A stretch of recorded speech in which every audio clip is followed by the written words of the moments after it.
नमस्ते दोस्तों, मैं इष्ट ज्योति आज की बात में सबका स्वागत करती हूँ। आइए आज की बात कर लेते हैं। आज बड़ा ही शुभ दिन है। आज मंगलवार का दिन है। मंगलवार के दिन हनुमान जी को ध्याइए, हनुमान चालीसा पढ़ें। 7 बार हनुमान चालीसा पढ़ने से लाभ होता है। हनुमान मंदिर जाइए, उनको चोला चढ़ाइए और उनको सिंदूर चढ़ाइए। और फिर अगर कुछ प्रॉब्लम हो, अगर सेहत में कुछ प्रॉब्लम हो तो उनके दाएं पैर से सिंदूर लेकर अपने मस्तक पर लगाएंगे कि सेहत सुधर जाएगी। हम शुरू वास्तु से करते हैं। वास्तु के बाद में आज की खास बात ले लेंगे। आज सूर्य का गोचर है, उसके बारे में बताएंगे और कृष्ण कथा में थोड़ा सा ज्ञान लेने की कोशिश करेंगे। वास्तु की बात कर लेते हैं। बाथरूम की चीजों की बातें करते हैं। नल और शॉवर किस दिशा में होने चाहिए? नल और शॉवर को घर के उत्तर पूर्व में लगाना चाहिए। वॉश बेसिन जो होनी चाहिए, वॉश बेसिन भी उत्तर या फिर उत्तर पूर्व यानी ईशान कोण में ही होनी चाहिए। गीजर की बात करें तो गीजर क्योंकि इलेक्ट्रिसिटी से चलता है तो गीजर के लिए घर का आग्नेय कोण बेहतर होता है। और बाथ टब भी रखें तो बाथ टब भी उत्तर या ईशान कोण में रखना चाहिए। घर से पानी के निकास की व्यवस्था उत्तर में ही होनी चाहिए। जहाँ से पानी निकलता है वो भी उत्तर में ही होनी चाहिए। तो ये थी वास्तु की बातें। अभी तिथि ले लेते हैं। चतुर्थी तिथि आज दोपहर 2:40 तक रहेगी। दोनों पक्षों की चतुर्थी को श्री गणेश की पूजा की जाती है। आज माघ शुक्ल पक्ष की चतुर्थी को वैनायकी गणेश चतुर्थी का व्रत किया जाएगा। मंगलवार के दिन होने से ये अंगार की चतुर्थी हो जाती है। तो अंगार की चतुर्थी बहुत शुभ होती है। तो उसमें गणेश जी के मंदिर जाके उन्हें दूर्व चढ़ाइए, भोग लगाइए और अपनी जो प्रार्थना कीजिए। अंगार की चतुर्थी का व्रत कर्ज से छुटकारा दिलाने के लिए होता है। आज के दिन तिल चतुर्थी, कंद चतुर्थी, कुंद चतुर्थी, तिलकुंद चतुर्थी कहलाती है। भगवान गणेश को पूजा में तिल और कुंद के फूलों का बड़ा महत्व है आज के दिन। और बता दूं, कुंद जो होता है, कुंद के फूल मुकुंद को नहीं चढ़ाए जाते हैं। मुकुंद मतलब कृष्ण को नहीं चढ़ाए जाते हैं। और मैंने कल बताया था कि तुलसी का दल, तुलसी कभी गणेश जी को नहीं चढ़ाई जाती है, तो ये ध्यान रखें। भगवान गणेश की पूजा में तिल और कुंद के फूलों का ही महत्व है, तो वो चढ़ाना चाहिए आज। और थोड़े से उपाय मैं बता देती हूँ। गणेश जी को चतुर्थी तिथि का अधिष्ठाता माना जाता है। आज के व्रत से इच्छाओं की पूर्ति होती है और संकट सब मिट जाते हैं। तो इसके उपाय मैं बताऊंगी आगे। आज रात 11:04 पर साध्य योग रहेगा। साध्य योग में कार्य सीखने या करने में खूब मन लगता है। आज दोपहर 12:35 तक उत्तर भाद्रपद नक्षत्र रहेगा। उत्तर भाद्रपद नक्षत्र का स्वामी शनिदेव है। तो आज शनिदेव का मंत्र जाप कीजिए। उनका मंत्र है ओम प्राम प्रीम प्रोम सह शनिश्चराय नमः। ऐसा आपको मंत्र जाप करना है। और उनका जो संबंध है वो नीम के पेड़ से बताया गया है। तो आज के दिन जो भी उत्तर भाद्रपद नक्षत्र में पैदा हुए हैं उन्हें नीम की उपासना करनी चाहिए। नीम का किसी तरह भी उपयोग नहीं करना चाहिए और उसे नुकसान नहीं पहुंचाना चाहिए। और उत्तर भाद्रपद नक्षत्र एक पंचक नक्षत्र है। ये चौथा पंचक है और पंचक के दौरान घर में लकड़ी का काम की मनाही होती है, तो लकड़ी का काम नहीं करें। कल सुबह 10:40 तक पंचक का ध्यान रखें। और आज की खास बात, आज दोपहर बाद 3:40 पर सूर्यदेव कुंभ राशि में प्रवेश करेंगे। आज सूर्यदेव की गोचर है। उसे कुंभ संक्रांति भी कहते हैं। जिस राशि में वो जाता है, जिस राशि में उनका गोचर होता है सूर्यदेव का, उसको वो संक्रांति कहते हैं। सूर्य संक्रांति होती है। तो कुंभ राशि में प्रवेश करेंगे तो इसके लिए कुंभ संक्रांति कहलाती है।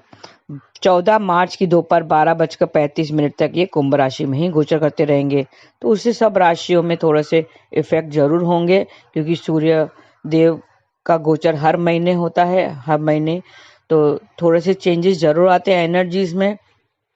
और किसी किसी राशि को अच्छे फल मिलते हैं, किसी को थोड़े से बुरे फल मिलते हैं। तीसरा अगर तीसरे भाव में होता है, तीसरा, छठा, 10वां, 11 में होता है तो वो शुभ फल देते हैं। और अगर 7वें में होते हैं, 7वीं राशि में होते हैं, तो उसे अशुभ फल मिलते हैं, वो नीच का हो जाता है। 14 मार्च तक आपको थोड़ा सा ध्यान रखना है। और क्योंकि वो शनि देव के साथ है, शनि अस्त हो गए हैं। कल के दिन मैंने बताया था कि शनि अस्त हो गया है, तो सूर्य से संबंधित बीमारियां आपको हो सकती है सर दर्द वगैरह हो सकता है, बोन्स में प्रॉब्लम हो सकता है, थोड़ा मान सम्मान में तकलीफ होता है, नेम फेम नहीं मिल पाएगा, आप काम करेंगे तो उसमें आपको तरक्की नहीं मिलेगी, थोड़े से दिक्कतें आ सकती है जिसका सूर्य बुरे भाव में बैठा हुआ है उसका। संक्रांति के दिन, संक्रांति का पुण्य काल का बहुत ही महत्व होता है, तो पुण्य काल आप नोट कर लीजिए। आज सुबह 9:16 से दोपहर 3:40 तक संक्रांति का पुण्य काल रहेगा। सूर्य संक्रांति पर धन, कर्म और दान पुण्य का बहुत ही महत्व होता है। तो आप पहले तो सूर्य को अर्घ्य देना बहुत जरूरी होता है, सूर्य को अर्घ्य देके उनकी ऊर्जा ले लीजिए, फिर उसके बाद में अच्छे कर्म कीजिए और दान पुण्य कीजिए, तो आपको शुभ फल जरूर मिलेगा। तो अभी हम सूर्य के बारे में बताएंगे। इस सूर्य के गोचर में हमें सूर्य को जानना बहुत जरूरी है कि सूर्य क्या है। सभी नवग्रहों में सूर्य को सबसे महत्वपूर्ण बताया गया है।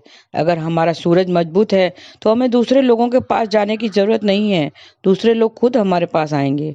ठीक वैसे ही जैसे सूर्य अपनी स्थिति में स्थिर होता है और अन्य सभी ग्रह उनकी परिक्रमा करते हैं, इसी तरह अगर हम पर सूर्य की कृपा हो तो हम लोगों को अपनी ओर आकर्षित करेंगे, अवसरों को ढूंढे बिना भी अपनी ओर आकर्षित करेंगे। एक मजबूत सूरज हमें पहचान और सम्मान दे सकता है। यदि हमारा सूर्य कमजोर है तो कभी कभी हमें अपने किए गए कार्य का पूरा श्रेय और मान्यता नहीं मिलती है। सूर्य हमारे आत्मविश्वास से भी जुड़ा है। यह हमें समय का पाबंद और अनुशासित बनने में मदद करता है, जिससे हमारा आत्मविश्वास बढ़ता है। हाँ, सूर्य से हम अनुशासित सीख सकते हैं, अनुशासन सीख सकते हैं। कैसे? पिछले साल इस तारीख को फरवरी में जब सूर्य निकला था, अब भी वही तारीख को फरवरी में वो सूरज उसी समय निकलेगा। तो आप देखेंगे उससे अच्छा अनुशासन बद्ध कोई भी नहीं है, तो हमें उससे अनुशासित होना सीखना चाहिए। स्वास्थ्य के मोर्चे पर सूर्य हमारे दिल, आँखों, रीढ़ की हड्डी और सिर को नियंत्रित कराता है। इसके लिए यदि हमारा सूर्य कमजोर है तो हमें हृदय रोग, आँखों की रोशनी से संबंधित समस्या, त्वचा रोग, हमारे दांतों और मसूड़ों से संबंधित समस्या और नसों से संबंधित किसी भी प्रकार का दर्द हो सकता है। और क्योंकि अभी वो शनि से युक्त है, शनि के साथ है, शनि के साथ युति कर रहा है और शनि अस्त हो गया है, क्योंकि 15 डिग्री के अंदर अगर सूर्य के साथ वो होता है तो वो अस्त माना जाता है। तो शनि अस्त हो गया है, अस्त मतलब प्रभावीन हो गया है, शनि प्रभावीन हो गया है और वो सूर्य के साथ है, तो सूरज की बीमारियां वो दे सकता है, क्योंकि शनि बीमारी का कारक है। शनि और राहु बीमारियां देता है, तो सूरज की जो बीमारियां, ये हड्डी रोग या सिर दर्द वगैरह, माइग्रेन जिसको प्रॉब्लम है, तो उनको हो सकता है, थोड़ा ध्यान दे। इसके लिए यदि आप ऐसे व्यक्ति हैं जिन्हें ये समस्या है, तो आपको निश्चित रूप से अपने सूर्य को मजबूत बनाने में प्रयास करना चाहिए। जैसा कि मैंने कहा है कि यह सबसे महत्वपूर्ण ग्रह है, और अगर हम उसकी ऊर्जा का उपयोग कर सकते हैं और इसका आशीर्वाद प्राप्त कर सकते हैं, तो यह हमारे जीवन को सकारात्मकता से बढ़ देगा। सूर्य की कृपा प्राप्त करने से सबसे महत्वपूर्ण प्रभावी तरीका में से एक है सूर्य को अर्घ देना, सूर्य क्रिया, अर्घ की क्रिया करना, जो सूरज को जल अर्पित करना होता है। यह क्रिया सूर्योदय के 1 घंटे के भीतर करनी चाहिए। इसके लिए आपको तांबे के बर्तन की जरूरत पड़ेगी। यदि आपके पास एक नहीं है तो आप एक फिर बाद में स्टील के बर्तन का भी उपयोग कर सकते हैं, लेकिन तांबे से आपको शुभ फल मिलेगा और उसमें पानी भर सकते हैं। अब पूर्व दिशा की ओर मुंह करके खड़े हो जाएं और सूर्य को देखते हुए यह संकल्प करें कि आप सूर्य से प्रार्थना कर रहे हैं कि वह आपको आशीर्वाद दे। अब सूर्य को जल अर्पित करना शुरू करना चाहिए और ओम ग्रहणी सूर्याय नमः का जाप करते हुए जमीन पर पानी डालना शुरू करें। जल डालते समय 11 बार आपको जाप करना है। और एक बात का ध्यान रखना है कि जो आप अर्घ डाल रहे हैं, जल डाल रहे हैं, वो आपके पैरों पर नहीं, उसके छींटे पैरों पर नहीं लगने चाहिए। यदि आप इसे रोज नहीं कर सकते तो आपको कम से कम इसे हर रविवार को बिना किसी असफलता के करने के लिए एक बिंदु बनाना चाहिए, क्योंकि रविवार सूर्य द्वारा शासित होता है। और इस क्रिया को करते समय एक दृढ़ इरादा रखें कि आप सूर्य की ऊर्जा को अवशोषित कर रहे हैं और यह आपके जीवन में हर पहलू को रोशन करने वाला है। रविवार सूर्य द्वारा शासित है। अब अपने पीछे में बताया है कि प्रत्येक सप्ताह का दिन एक विशेष ग्रह द्वारा शासित होता है। मैंने पहले भी बताया है, और यह विशेष ग्रह से एक अनूठी ऊर्जा प्राप्त होती है। यदि हम प्रत्येक दिन को इस अनूठी ऊर्जा का दोहन करना चाहते हैं तो हमें ऐसे कर्म या ऐसी गतिविधियां करनी चाहिए जो उस दिन की ऊर्जा के अनुरूप हो।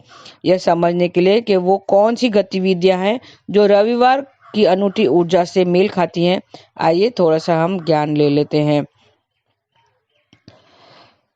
सबसे पहले तो इसे पितृ शुभाफल कहा जाता है, जिसका अर्थ है कि रविवार पिता के लिए एक दिन है। यह हमारे पिता के लिए एक सही दिन है। इसके लिए रविवार के दिन हमें वे कार्य करने चाहिए जो हमारे पिता के लिए सुकून देने वाले हैं। यह हमारे पिता के साथ हमारे बंधन को मजबूत करने का दिन है। यदि रविवार के दिन किए जाएं तो आपके पिता के साथ कोई महत्वपूर्ण संवाद अधिक फलदायी होने की संभावना होती है। आगे कहा गया है नरूप अभिषेक, जिसका अर्थ है कि यदि हमें किसी को ऊंचे पद पर नियुक्त करना है, उदाहरण के लिए हम एक प्रबंधक की नियुक्ति कर रहे हैं, तो या हम किसी को एक महत्वपूर्ण जिम्मेदारी दे रहे हैं, हम किसी महत्वपूर्ण कार्य के लिए किसी को जवाबदेह बना रहे हैं, तो यह रविवार को ही किया जाना चाहिए। शास्त्रों के अनुसार रविवार की ऊर्जा ऐसी है कि यदि उन्हें रविवार को नियुक्त किया जाता है तो वे अपने दायित्व को सफलतापूर्वक और पूरी ईमानदारी के साथ पूरा करने की संभावना रखते हैं। शास्त्रों के अनुसार रविवार का दिन अनुशासन का दिन होता है। आमतौर पर हम रविवार को इधर उधर लेटने और की प्रवृत्ति रखते हैं क्योंकि वो छुट्टी का दिन होता है, क्योंकि अवकाश तो सभी को चाहिए। तो रविवार के दिन अवकाश मिलता है तो हम अन्य सभी दिनों में से एक दिनचर्या का पालन कर सकते हैं, लेकिन रविवार को हम किसी भी कार्यक्रम का पालन करना पसंद नहीं करते हैं क्योंकि वो अवकाश का दिन होता है, तो हम आराम पसंद करना चाहते हैं। लेकिन हमारे शास्त्रों के अनुसार हमें अपने रविवार को ठीक से शेड्यूल और प्लान करना चाहिए, और खास जो रविवार की गतिविधियां हैं वो रविवार को करनी चाहिए। आगे कहा जाता है कि सेवा साज सेवा, जिसका अर्थ है रविवार का दिन किसी भी प्रकार के परोपकारी कार्य के लिए उत्तम है, चाहे हम कुछ राशि दान देना चाहते हों या स्वयं किसी नेक या धार्मिक कार्य के लिए स्वयं सेवा करना चाहते हों। इसके लिए रविवार सबसे उपयुक्त दिन है। इसके बाद शास्त्रों में एक बहुत ही रोचक बात कही गई है कि वन गिरी गतिम कहा जाता है, कि जिसका अर्थ है यदि आप पिकनिक या सैर का आयोजन करना चाहते हैं, या तो गिरी यानी पहाड़ या पर्वत का, वन यानी जंगल, तो रविवार सबसे अच्छा दिन है। हालांकि अगर आप किसी समुद्र तट या झील की यात्रा करना चाहते हो तो सोमवार का दिन इतनी उपयुक्त होता है। आगे कहा गया है कि शैव क्रिया, होम कार्य प्रवृत्ति और मंगल कार्य अर्थात धार्मिक कार्य करने के लिए रविवार का दिन उत्तम है। यदि हमें कोई पूजा, कोई यज्ञ या किसी प्रकार का धार्मिक क्रिया करनी है तो यह रविवार को ही किया जाए तो फलदायी होने की संभावना होती है। इसके आगे लिखा है कि उत्साहम प्रकाशम आत्म सौख्यम, जिसका अर्थ है कि यदि हम ऐसी गतिविधियां करना चाहते हैं जो हमें प्रबुद्ध और ज्ञानवान बनाए, जैसे कि ध्यान करना, स्वयं सहायता पुस्तकें पढ़ना, प्राणायाम का अभ्यास करना, योग करना, मूल रूप से ऐसी गतिविधियां करना जो हमें ज्ञान प्रदान करे, हम हमारे आत्मबल में वृद्धि होगी, तो रविवार का ही दिन उत्तम है। तो इसके लिए आज हमने उन गतिविधियों पर चर्चा की है जो रविवार की ऊर्जा के अनुरूप है। तो अब से हर रविवार को ये करने की कोशिश करें। प्रत्येक रविवार की शुरुआत सूरज अर्घ से करें। सबसे महत्वपूर्ण ग्रह सूर्य का आशीर्वाद प्राप्त करने का इरादा निर्धारित करें। दिन निर्धारित करें। ऐसी गतिविधियां करें जो आपकी आत्मा की शक्ति को बढ़ाए, जैसे ध्यान करना, किसी आध्यात्मिक या धार्मिक गतिविधि में संलग्न होना, बुद्धिमान शब्दों को पढ़ना या सुनना, कोई धार्मिक या नेक काम करना और अपने पिता के कल्याण का इरादा स्थापित करना। ऐसी गतिविधियां करने से आपका सूर्य मजबूत होता है। इसके अलावा अग्नि पुराण में लिखा हुआ एक प्राचीन और शक्तिशाली सूर्य मंत्र है। रविवार की सुबह एक मंत्र का 3 बार जाप करने से आप दिन भर की ऊर्जा का दोहन कर सकते हैं और अपने रविवार को फलदायी बना सकते हैं। यह हमारे सूर्य को मजबूत करने में भी मदद करता है, जिससे हमारे दिल, आंखों और रीढ़ की हड्डी के स्वास्थ्य में सुधार होता है। एक मजबूत सूरज हमें अच्छे अवसरों को आकर्षित करने के लिए करिश्माई, आत्मविश्वासी और चुंबक बना सकता है। इसके लिए हर रविवार को मंत्र का जाप जरूर करना चाहिए और वो बीज मंत्र है ओम ह्रां ह्रीं ह्रौं सः सूर्याय नमः। ये सूर्य का बीज मंत्र है, आप इससे जरूर आप जाप करें। रोज ही आपको करना है, तो आपका आत्मविश्वास बढ़ जाएगा। ये थी आज की बातें। अब कृष्ण कथा में हम थोड़ा सा ज्ञान ले लेते हैं। बहुत लोगों का, इंसान का स्वभाव होता है कि जल्दी वो अपने जीवन में हार मान लेते हैं और हिम्मत हार जाते हैं। थोड़ी सी मेहनत कर दी, आजकल सब्र नहीं है किसी में, तो थोड़ी सी मेहनत में अगर उनको सफलता नहीं मिलती है तो वो हिम्मत हार जाते हैं। नहीं, ऐसा नहीं करना चाहिए। अपने जीवन में सब कुछ हार जाओ मगर कभी हिम्मत नहीं हारना और भगवान पर विश्वास रखे रहना कि तुम्हारे नैया जरूर पार करेंगे। पांडव ने भी अपने जीवन में सब कुछ हार गए थे।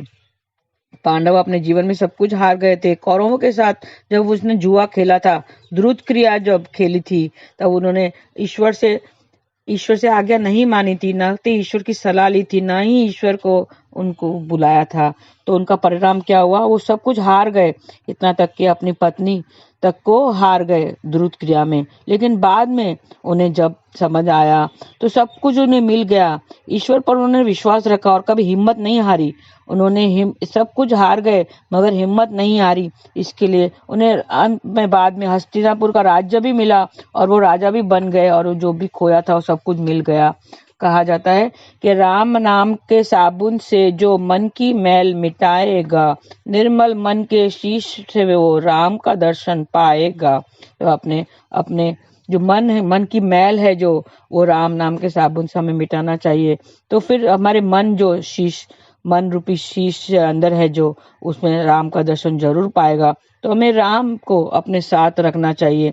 कई लोग कहते हैं कि भक्ति नहीं करने देते हैं, लोग हमें रोकते हैं, हम अच्छे मन से भक्ति नहीं कर सकते हैं। कभी कभी हमारे रिश्तेदार भी रोक लेते हैं। कोई हमसे माला तो छीन सकता है, कोई माला छीन सकता है लेकिन भगवान का नाम नहीं छीन सकता। कोई हमसे मूर्ति ले सकता है, छीन सकता है, लेकिन भगवान नहीं। कोई हमसे शास्त्र ले लेगा, छीन लेगा, मगर हमारा ज्ञान नहीं छीन सकता। भक्ति हमसे कोई नहीं ले सकता, कोई नहीं छीन सकता। तो आप अपने मन में भी भगवान का नाम ले सकते हैं, अब भगवान नाम जाप कर सकते हैं, हमारे ठाकुर को याद कर सकते हैं और माला जाप कर सकते हैं। हरे कृष्णा कृष्ण कृष्ण हरे हरे, हरे राम राम राम हरे हरे। ऐसा करते रहना चाहिए। ईश्वर पर भरोसा विश्वास होना चाहिए कि ईश्वर जो करता है वो सब सही करता है। अभी तक जो भी किया था वो भी सही हुआ था और जो आगे जो भी करेगा वो भी सही करेगा। उसको सबका ध्यान है। हम तो ईश्वर, हमारे लिए एक भगवान है, लेकिन भगवान के लिए तो, ईश्वर के लिए तो सारे भक्त, सब लोग उनके भक्त हैं। तो वो सबका ध्यान, वो हर रूप में आता है, वो लीलाएं करता है, सबके साथ रहता है, जो जहां बुलाता है उनको पहुंच जाता है। तो अपने पास रखिए, ईश्वर को सदा अपना स्मरण करते रहिए। मैंने कल बताया था, सेवा, स्मरण, सत्संग, ये तीनों चीजें बहुत जरूरी है। तो स्मरण भी करना जरूरी है, अपने ईश्वर का ध्यान करते रहिए और योग के साथ साथ उसको स्मरण कीजिए। श्रवण करने से भी लाभ होता है। तो कृष्ण कथा का श्रवण भी कीजिए और नाम जाप करते रहिए। हरे कृष्णा कृष्ण कृष्ण हरे हरे, हरे राम राम राम हरे हरे। आपका दिन शुभ रहे। धन्यवाद। हरे कृष्णा।